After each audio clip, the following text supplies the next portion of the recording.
किसी ने बड़े कमाल की बात कही है कि कभी पेड़ कटने का किस्सा ना होता अगर कुल्हाड़ी के पीछे वो लकड़ी का हिस्सा ना होता। हाय गाइस, मैं हूं आरजे कार्तिक, माय एफएम से एक छोटी सी कहानी। ये कहानी है रामायण के उस भाग की जब रावण के पेट में, उसकी नाभि में जाकर के राम का तीर लगा था और वो धराशायी होकर के जमीन पर गिर गया था। प्रभु श्री राम की सेना जीत का जश्न मना रही थी। तभी श्री राम ने अपने छोटे भाई लक्ष्मण को बुलाया और कहा कि लक्ष्मण, एक काम करो, महाज्ञानी रावण इस वक्त अपनी अंतिम सांसें गिन रहा है, उसके पास जाओ और उससे उसका सारा ज्ञान लेकर के आओ, क्योंकि वो चला गया तो उसके साथ उसका ज्ञान भी चला जाएगा।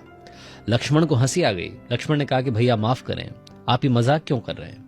रावण में कहां ज्ञान हो सकता है? वो तो अहंकारी है, राक्षस है, घमंडी है, उससे क्या ज्ञान मिलेगा?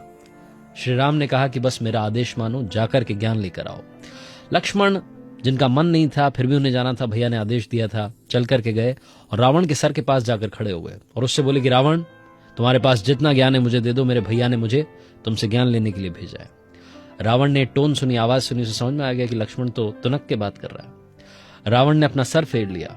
लक्ष्मण को और गुस्सा आ गया। वापस आया अपने भाई के पास और आकर के कहा कि मैंने आपसे कहा था, वो घमंडी है, अहंकारी है, राक्षस है, उससे क्या ज्ञान मिलेगा? तो राम ने पूछा कि आप कहां खड़े थे? तो लक्ष्मण ने बताया कि मैं उसके सर के पास खड़ा था। प्रभु श्री राम मुस्कुराए, कुछ नहीं बोले और अब की बार खुद चले गए। लक्ष्मण अब ये सब देख रहे थे। उन्होंने देखा कि श्री राम गए और जाकर के रावण के चरणों में बैठ गए, उसे नमस्कार किया और कहा कि नमस्कार महाज्ञानी रावण, आप इस वक्त अपनी आखिरी सांसें, अंतिम सांसें गिन रहे हैं।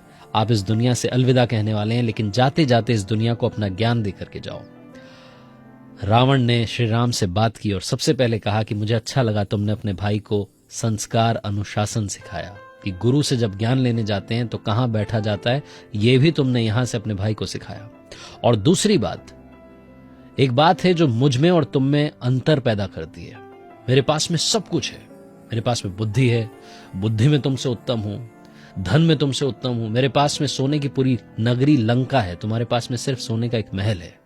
मेरे पास में हर वो चीज है जो इस दुनिया में होनी चाहिए, लेकिन एक चीज मेरे पास में नहीं थी जो तुम्हारे पास में थी। श्री राम ने निवेदन किया और फिर से पूछा कि महाराज बताएं वो क्या चीज थी जो आपके पास नहीं थी और मेरे पास थी।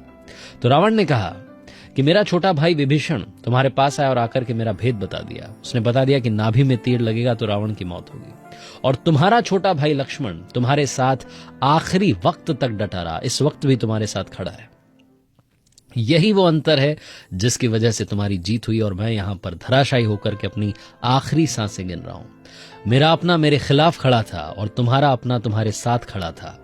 जिंदगी में, दुनिया में सबसे बड़ा ज्ञान यही देना कि जब अपने साथ होते हैं तो दुनिया का बड़ा से बड़ा युद्ध जीता जा सकता है। जब अपने खिलाफ होते हैं तो बड़े से बड़े युद्ध को भी बड़ा से बड़ा बलवान जीत नहीं सकता। छोटी सी कहानी, अपनों के साथ कर दिखाओ कुछ ऐसा कि दुनिया करना चाहे आपके जैसा। ये थी दिवाली स्पेशल स्टोरी। हर सोमवार सुबह 9:30 बजे मेरे पेज पर देखिए एक नई कहानी। और हाँ, अगर आप कुछ अच्छा सुन रहे हैं तो आप माय एफएम सुन रहे हैं। चलो आज कुछ अच्छा सुनते हैं।